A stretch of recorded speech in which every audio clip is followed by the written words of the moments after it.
The year was 1906. In the rolling hills of Natal, South Africa, St. Michael's Mission stood as a beacon of faith. It was a place of prayer and learning for the Zulu children. But something ancient and dark was about to stir within its hallowed walls. The air, usually filled with the sounds of hymns and lessons, would soon carry whispers of fear. A young girl, an orphan named Clara Germana was at the center of it all. At just 16 years old, she was a student like any other. She was quiet and unassuming, yet a shadow was growing within her, a darkness she had invited in. This mission, built to save souls, was about to become a battleground for one. Clara was a Christian convert. She had lived at the mission for years. She knew the scriptures. She understood the sanctity of the place. But something had changed. A hidden turmoil was brewing beneath her calm exterior. One day, she sought out her confessor, Father Erasmus Horner. Her words were not those of a typical teenage girl seeking guidance. They were heavy with a terrible secret. She confessed that she had made a pact. She had given her soul away. She had knelt not in prayer to God, but in a bargain with Satan himself. The priest listened, his heart growing cold with every word she spoke. It was a confession that would mark the beginning of a terrifying ordeal. What could drive a young girl to such a desperate act? Was it a cry for attention? A troubled mind creating a fantasy? Or was it something else entirely? Clara's confession was not a simple, fleeting thought. It was a deliberate statement. She claimed she had been praying to the devil for some time. She believed he had answered her. The innocence of her youth seemed to peel away, revealing a chilling maturity. Father Horner was faced with a profound question. Was this a case for a doctor or a case for an exorcist? The very fabric of belief and reality was being tested within the quiet confines of his mission. The confession sent a ripple of unease through the mission. The nuns who taught Clara began to watch her more closely. They saw a change in her eyes, a flicker of something that was not her own.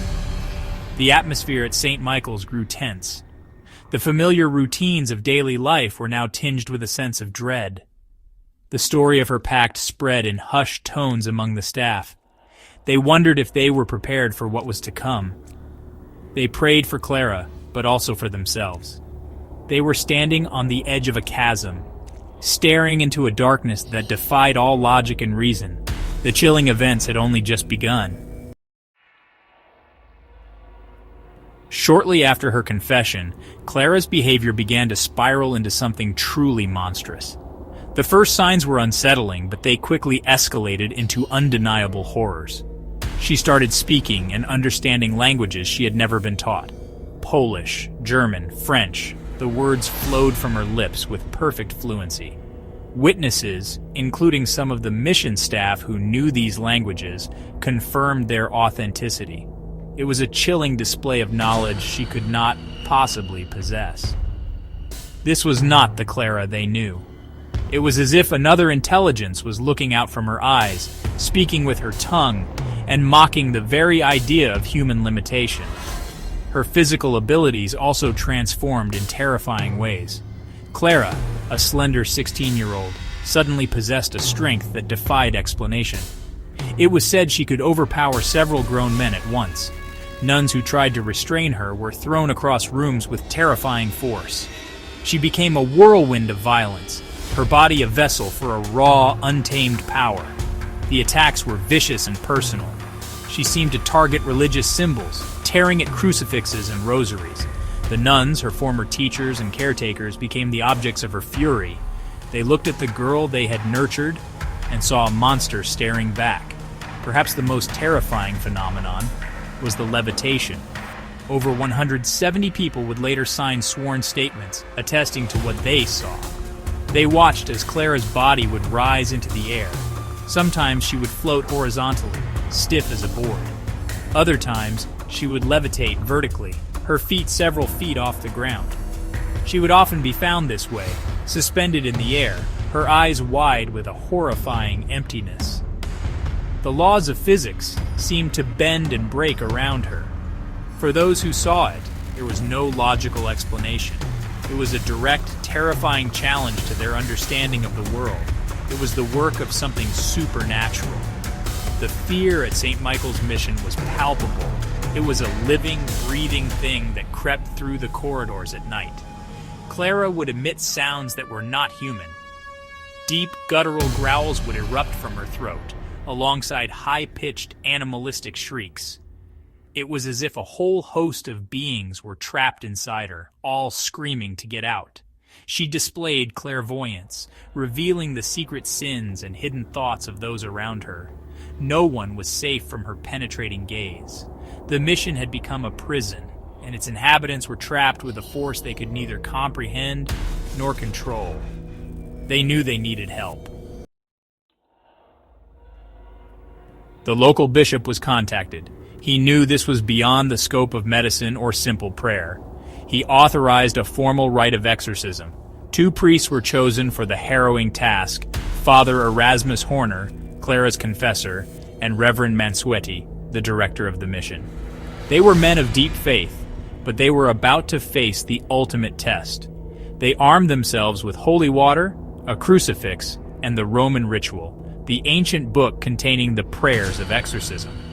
They understood the gravity of their mission. They were not just trying to calm a disturbed girl.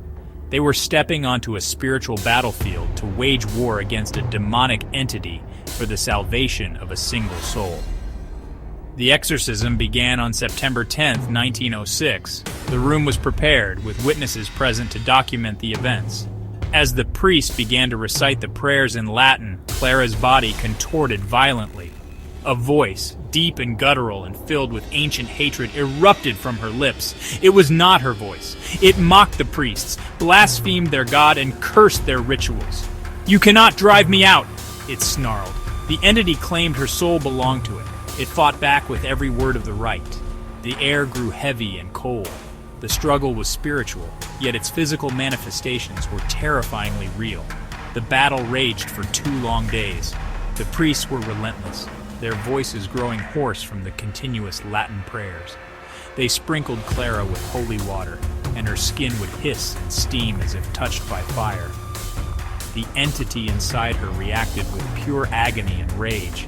It would cause her to thrash with such strength that it took several people to hold her down on the bed. At one point, the demonic voice identified itself, claiming to be Satan himself. The room was filled with an almost unbearable spiritual pressure.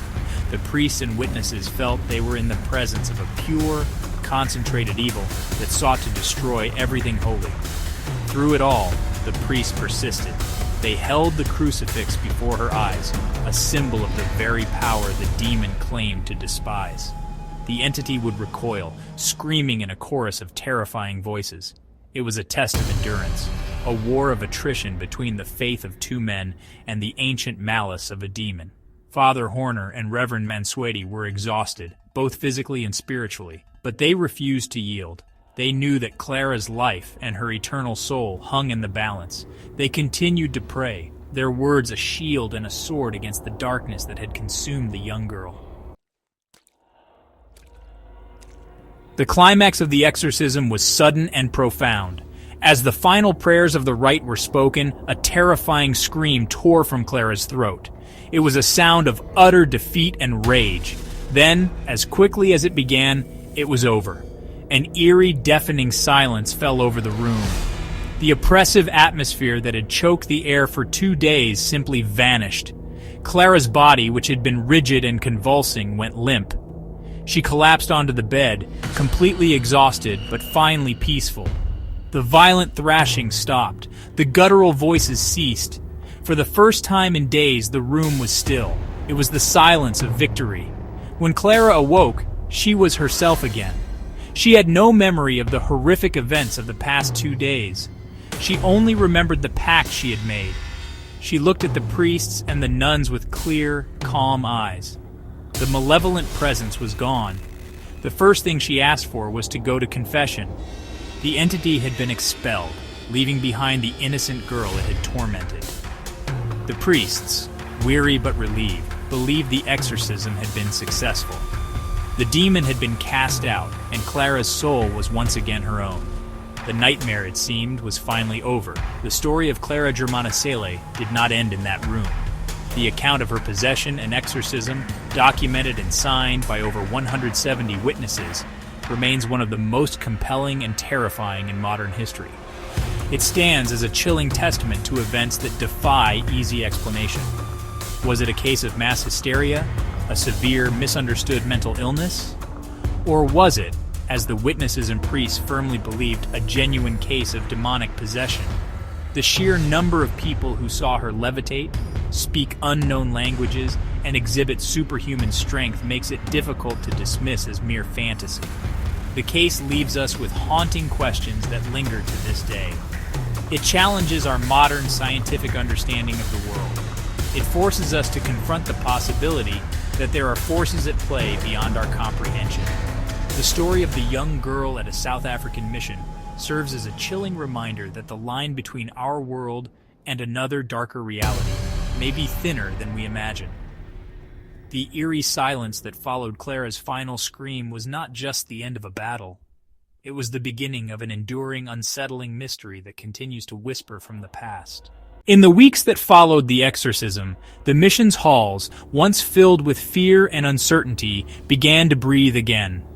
Clara, though physically frail, showed signs of steady recovery. The nuns cared for her with gentle hands, bringing her nourishing meals and reading softly by her bedside. Each day she grew a little stronger, her laughter, quiet at first, slowly returning. Word of the exorcism spread far beyond the mission's walls.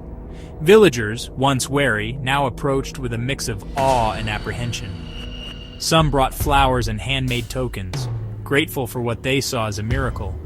Others whispered in hushed tones, uncertain whether to believe in Clara's deliverance or fear what had transpired. Clara herself seemed changed. Not just freed, but wiser. She spent long hours in the chapel, her prayers now filled with gratitude and humility. Yet at times, a shadow would flicker across her face, a reminder of the ordeal she could not remember but still felt deep within. The priests and nuns watched over her, protective but hopeful, believing that faith and time would heal the wounds left behind. The community, once fractured by fear, began to heal as well.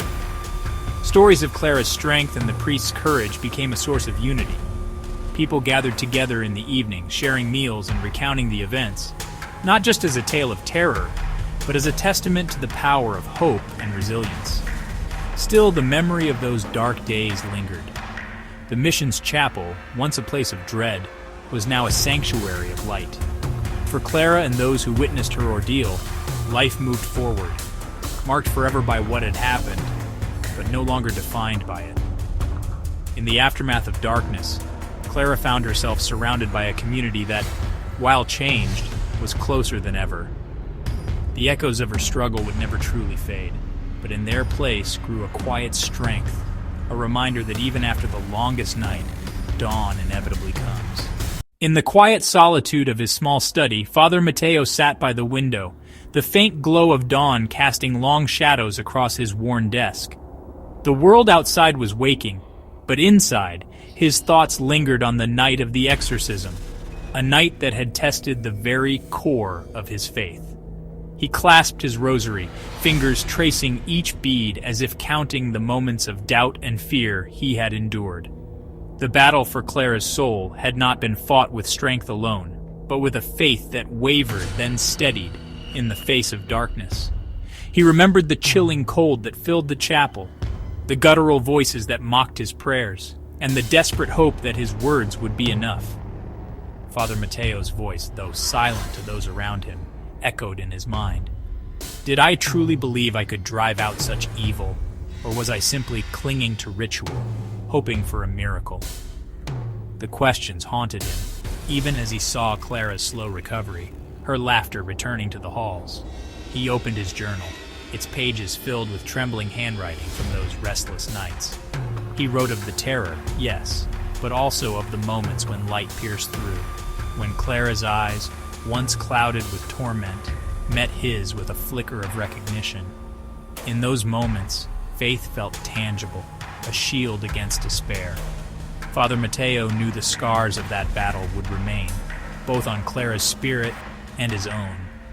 Yet as morning sun warmed the room, he found solace in the quiet certainty that he had not faced the darkness alone. The prayers of the nuns, the courage of the villagers, even Clara's own resilience, all had been weapons in the struggle. He bowed his head, offering a prayer not for victory but for understanding. The true test of faith, he realized, was not in the exorcism itself, but in the willingness to stand firm when fear threatened to consume hope. With each new day, Father Mateo carried the weight of what had happened, but also the profound peace that came from knowing he had given everything he could. In the aftermath, the priest's faith was no longer unshakable, but it was deeper, tempered by trial and illuminated by compassion. And as the bells of the chapel rang out, calling the faithful to morning prayer, Father Mateo rose, ready to guide his flock and himself into whatever light awaited beyond the shadows. Exorcisms have long haunted the crossroads of faith, fear, and folklore. Centuries before Father Mateo faced the darkness within Clara, rituals to cast out evil spirits existed across cultures, from ancient Babylonian incantations to early Christian rites. In medieval Europe, exorcism was both a spiritual battle and a spectacle, performed in hushed chapels or before frightened crowds, each ritual shaped by the beliefs and anxieties of its time. As the centuries passed, the Church formalized the rite, but skepticism grew alongside faith. The Enlightenment brought science and psychology into the conversation, challenging supernatural explanations for suffering. Yet exorcisms never faded from the public imagination. They became symbols of the eternal struggle between good and evil, sometimes feared, sometimes misunderstood. In the modern era, the portrayal of exorcisms in books and films has shaped how we see these ancient rituals. From the chilling realism of The Exorcist to countless documentaries and news stories, media has both demystified and sensationalized the rite. These depictions often blur the line between reality and myth, amplifying our fascination and our fears. But behind the drama, real exorcisms remain rare, guided by strict protocols and deep caution.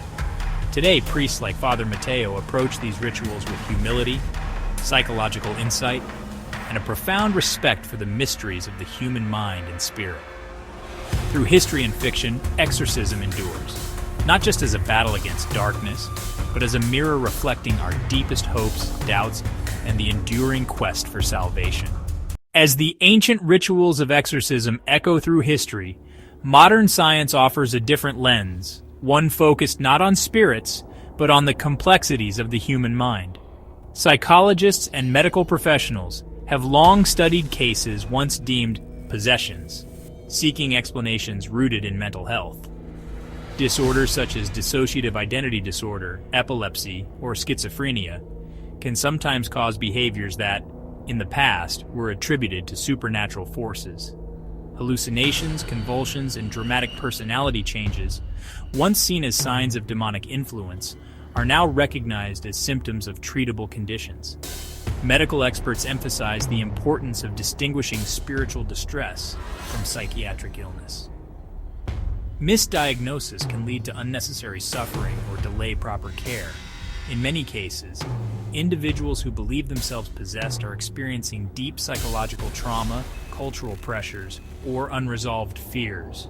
Yet, the line between faith and medicine isn't always clear.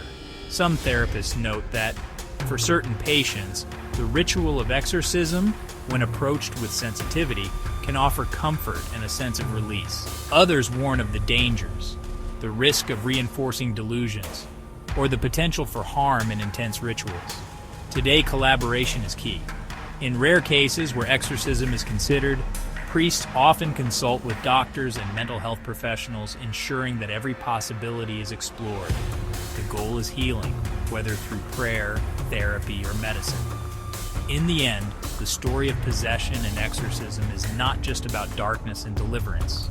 It is a reminder of the profound mysteries of the mind and the ongoing search to understand suffering, through faith, through science, and through compassion. Clara Germana's story did not end with her exorcism. In the years since her ordeal, her name has become a touchstone in discussions about possession, faith, and the complexity of the human mind. Her experience, once whispered about in South African convents, has echoed across continents, shaping both public imagination and professional practice. Today, Clara's case is studied in seminaries and medical schools alike. For clergy, it serves as a sobering reminder of the power and responsibility that comes with spiritual intervention. For doctors and mental health professionals, it is a case study in the importance of compassion and careful diagnosis. The harrowing details of her possession and release have inspired films, books, and academic debate, fueling ongoing conversations about where faith ends and medicine begins. Importantly, Clara's legacy has influenced how modern exorcisms are approached. Her story is often cited in guidelines that emphasize collaboration between spiritual leaders and medical experts. The goal is always the well-being of the afflicted, never letting belief overshadow the need for care, nor allowing skepticism to dismiss genuine suffering. As we look back on Clara's life, we see more than a tale of terror and deliverance. We see a legacy that calls for empathy, discernment, and a willingness to learn from the past.